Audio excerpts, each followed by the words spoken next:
This summer, surprise your friends and family with our amazing lab patties. You'll have all your guests asking, what's in these burgers? Don't worry, we don't even know. All anyone really knows is lab patties are grown in a lab near you. So go down to your local grocery and pick up your pack of lab patties. They'll leave you beefless. Now that's just crazy. What do you mean, Grandpa? It's better for the environment. How do you know? They didn't tell us what's in them or the process used to make those things. Well, we learned that the agricultural industry is bad for the environment. It uses a lot of water, requires chemical fertilizers, and leads to deforestation to make room for more fields and pastures. Seems like lab-grown foods are a great solution to the environmental problems caused by agriculture. Maybe so. But did you know that there are other solutions that don't require complex technologies? In fact, these solutions have been around as long as civilization has. You know, back in my day, we didn't have a name for it. It was just how you lived. Here we go.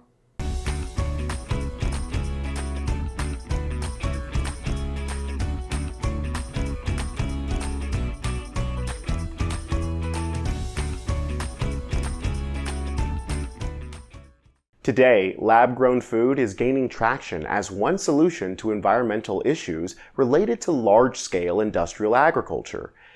Industrial agriculture refers to large-scale farming methods that use machines, chemicals, and technology to produce a lot of food quickly, often focusing on a few major crops or animals. For example, rather than having a farm that grows corn, potatoes, squash, and lettuce, an industrial farm just grows a ton of corn for the global market.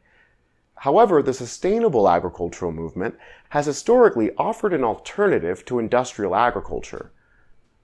Sustainable agriculture refers to methods of farming that take care of the land, water, and environment while growing food. In today's lesson, we are going to look at the historical roots of the sustainable agricultural movement. The lesson's essential question is, how has sustainable agriculture addressed issues caused by industrial agriculture? The guiding questions are, what sustainable agricultural practices were developed by indigenous cultures? How did Franklin Hiram King contribute to the development of sustainable agricultural practices? Why did George Washington Carver develop different uses for the peanut? Grab your hoe and shovel. Time to dig in.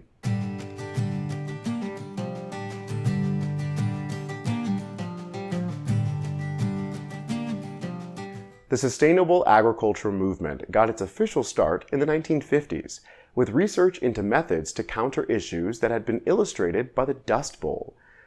The Dust Bowl refers to the large-scale dust storms of the 1930s, caused in part by soil depletion and erosion due to industrial agriculture. By the turn of the 21st century, sustainable agriculture and the organic food movement had become popular among consumers looking for more ethical consumption. However, as a set of practices, sustainable agriculture is as old as civilization itself. In North America, indigenous cultures have been using sustainable farming methods to take care of their environment and feed their communities for thousands of years. When you see this icon, pause the video and open up the PDF to help you answer the guiding question. Let's look at an example. At the time of colonization, indigenous farmers had been practicing agroforestry for thousands of years. Agroforestry is a set of practices that manages trees, crops, and animals in a way that produces crops and goods without damaging the environment. It involves three basic stages of management: planting, thinning, and harvesting. In order to plant, indigenous farmers cleared areas of the forest by burning specific portions of the woods. They used the ash as fertilizer for growing crops and new trees in the cleared area. To thin areas of forests, indigenous cultures herded grazing animals into these areas, which improved tree growth and hunting conditions. Indigenous farmers also harvested portions of the forest for building materials and other goods. Today, many sustainable farmers still use these methods to protect forest land, while still giving us useful things without harming the environment. Agroforestry is just one example of a sustainable method innovated by indigenous cultures, but there are many more. Before we go further, let's pause and answer the first guiding question.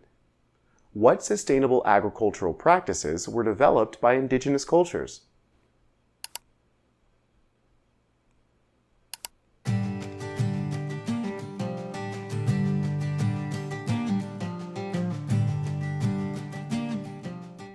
Franklin Hiram King was an agricultural scientist in the late 1800s and early 1900s.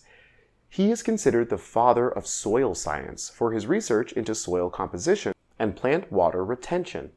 He is best known for his book Farmers of 40 Centuries, in which he observed and documented traditional farming techniques used by farmers in Asia. Today, Farmers of 40 Centuries is considered the foundational text for sustainable farming. Alarmed by soil depletion in the United States, King wanted to explore the relationship between sustainable agricultural practices and a sustainable civilization. Based on his research into traditional farming techniques, he advocated for the use of natural fertilizers rather than chemical fertilizers. King found that natural fertilizers replenished the nutrients in soil, whereas chemical fertilizers actually killed off these valuable nutrients. According to King, natural fertilizers allowed communities to farm the same fields without exhausting the soil within a generation. Throughout his career, he promoted sustainable soil practices by conducting research into soil and plant science, publishing his findings in numerous books and papers. And he spent years teaching soil science, his ideas, and the sustainable methods to farmers, in the university system and at high schools in the Midwest. Through his teachings, he influenced countless future scientists and farmers. His ideas and books are still considered classics by sustainable agricultural advocates, scientists, and farmers. Let's answer the next guiding question. How did Franklin Hiram King contribute to the development of sustainable agricultural practices?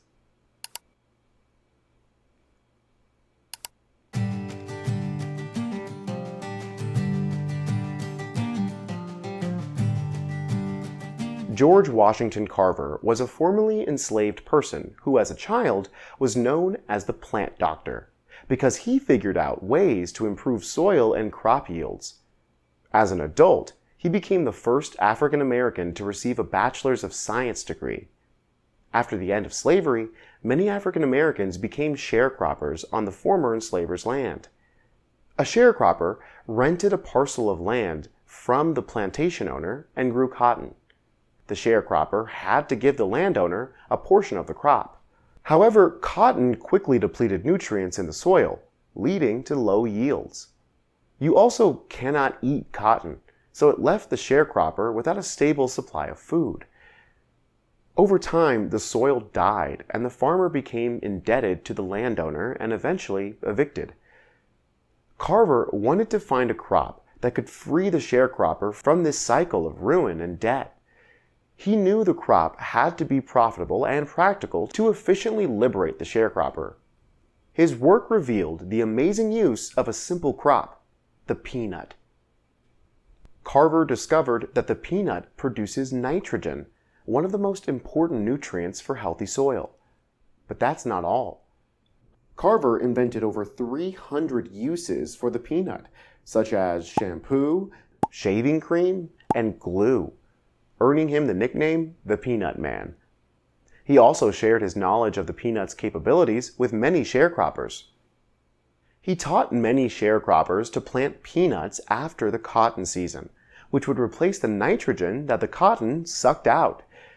Peanuts replaced the need for expensive chemical fertilizers and provided farmers with a crop that could be sold, eaten at home, or turned into useful products. Carver's work demonstrated that sustainable practices have the power to mitigate environmental problems caused by industrial agriculture provide a profitable product, and liberate farmers from crushing debt. Before we wrap up, let's answer the final guiding question. Why did George Washington Carver develop different uses for the peanut?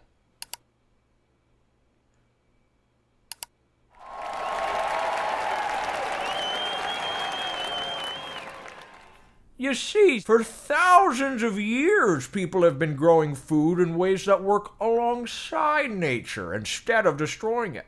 These sustainable practices protect the environment, feed people, and provide an income for the farmers that use them. Don't get me wrong, lab-grown burgers are one solution to the problems caused by industrial agriculture, but as we've learned today, they're not the only one. It's always good to stay informed of all the solutions, because it's up to you to keep making history. Hey, hey.